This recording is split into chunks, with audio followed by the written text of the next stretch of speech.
Bonjour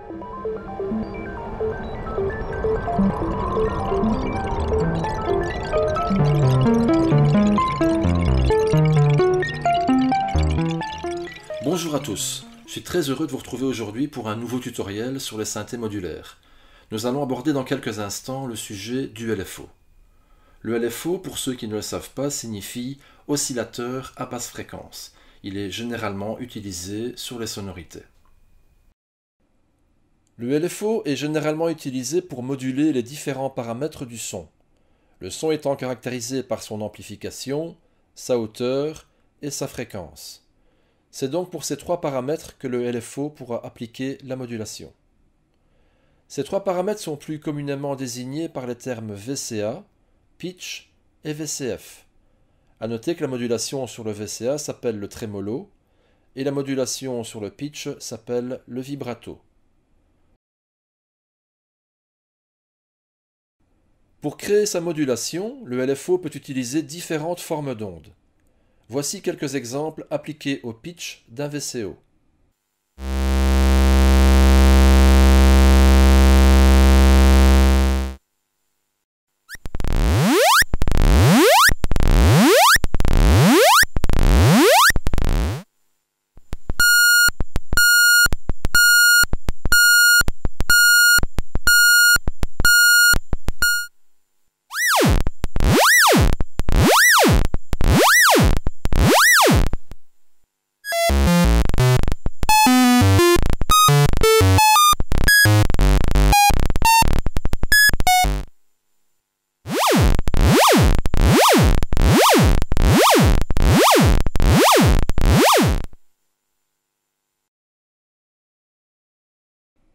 La notion de fréquence représente le nombre de cycles en l'espace d'une seconde.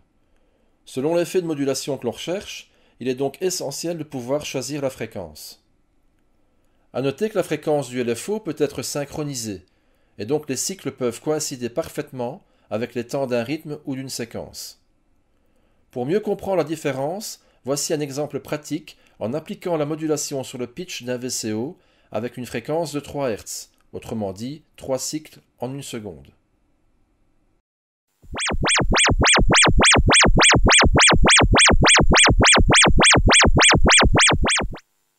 Si on applique une fréquence de 15 Hz, la modulation comptera 15 cycles par seconde.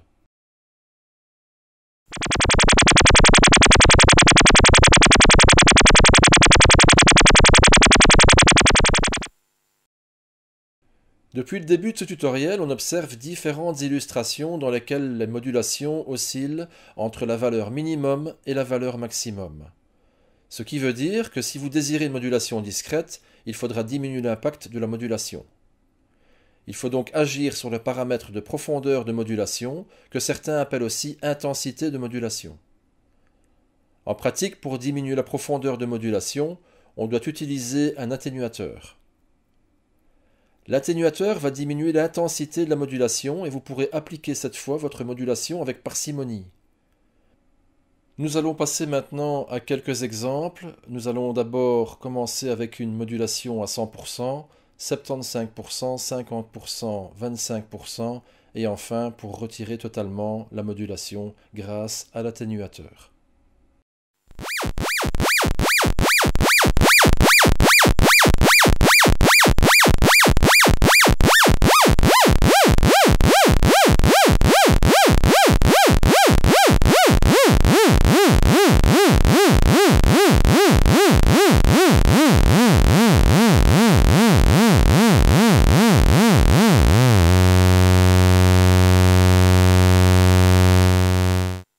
Nous avons vu que nous pouvons paramétrer le LFO en choisissant une forme d'onde à une certaine fréquence et avec une profondeur de modulation atténuée.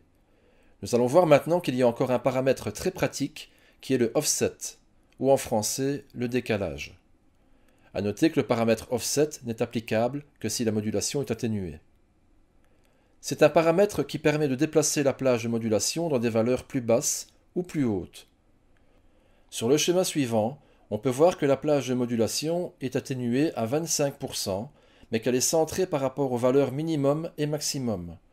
Dans ces conditions, et en appliquant le LFO sur un filtre passe-bas, on obtient ceci.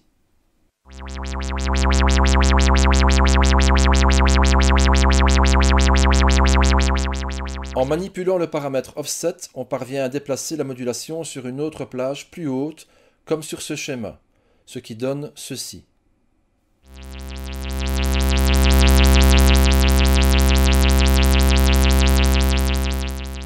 Enfin, en déplaçant cette fois la modulation sur une plage dans des valeurs plus basses, on obtient ceci.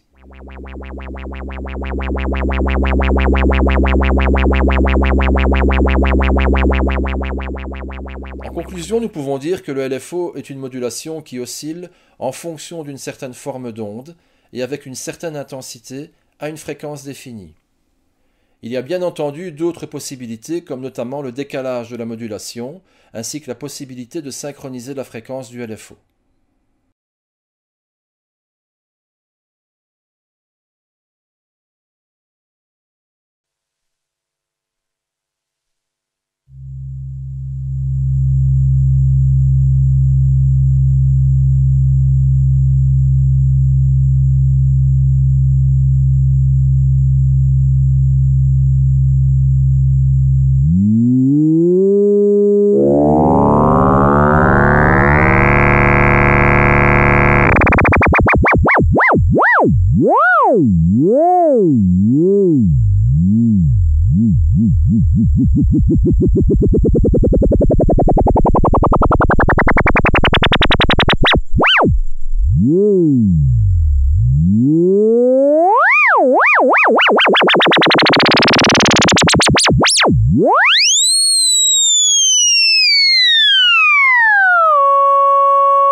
Pour cet exemple, je vais moduler quelques paramètres d'un VCO généralement destiné aux sonorités de percussion.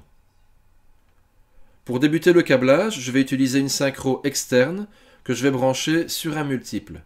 Ensuite, je vais transmettre la synchro au petit séquenceur ici. Je vais d'ailleurs le démarrer. Je récupère le signal de synchro pour le transmettre à un clock divider pour l'utilisation des LFO à différentes vitesses mais toujours synchronisées.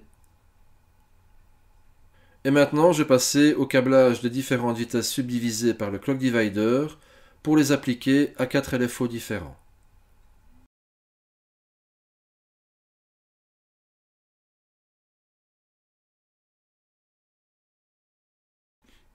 Maintenant, avec le mini séquenceur, je vais triguer le VCO.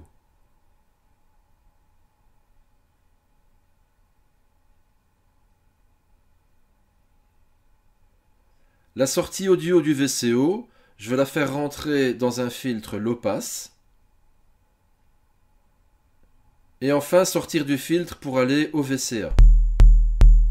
On entend bien le VCO non modulé et donc avec un son identique à chaque pas généré par le mini séquenceur.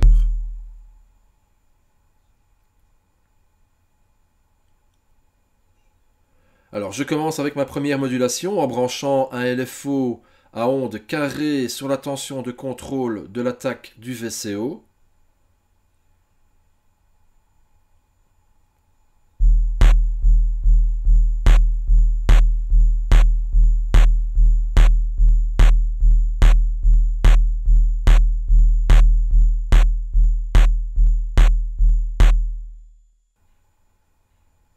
Deuxième modulation, je vais utiliser un LFO avec une onde sinusoïdale. Je vais appliquer cette modulation sur le paramètre morphing du VCO.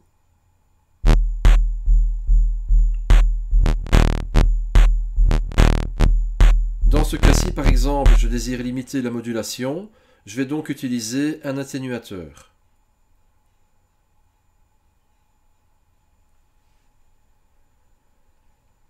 Alors pour ça, je vais brancher la sortie du LFO vers l'entrée d'un atténuateur et ressortir de l'atténuateur pour venir me rebrancher sur le morphing du VCO.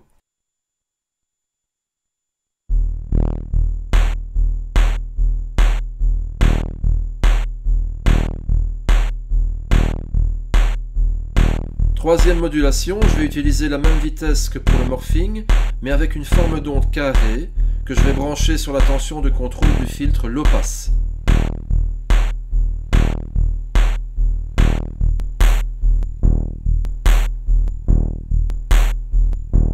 Quatrième modulation, pour ça je vais utiliser une onde sinusoïdale et une vitesse encore plus lente pour moduler le pitch du VCO.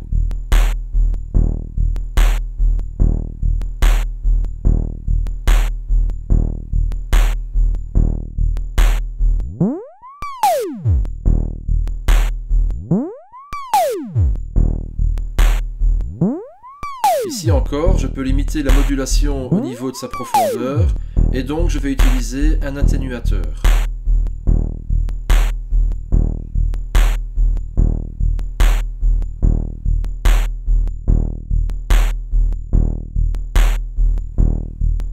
Je peux évidemment changer les paramètres de l'atténuateur pour arriver au résultat désiré. Un constat avec cette application, vous remarquez aisément qu'il est indispensable d'ajouter quelques LFO dans votre setup. Surtout si vous avez des VCO avec de nombreux points de patch à contrôler.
Voilà donc pour ce dernier exemple, j'ai utilisé un keystep pour l'arpège avec 2 VCO.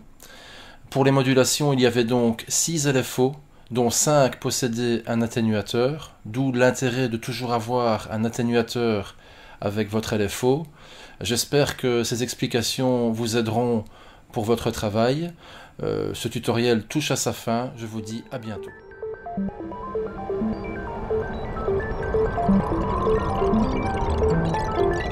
Thank you.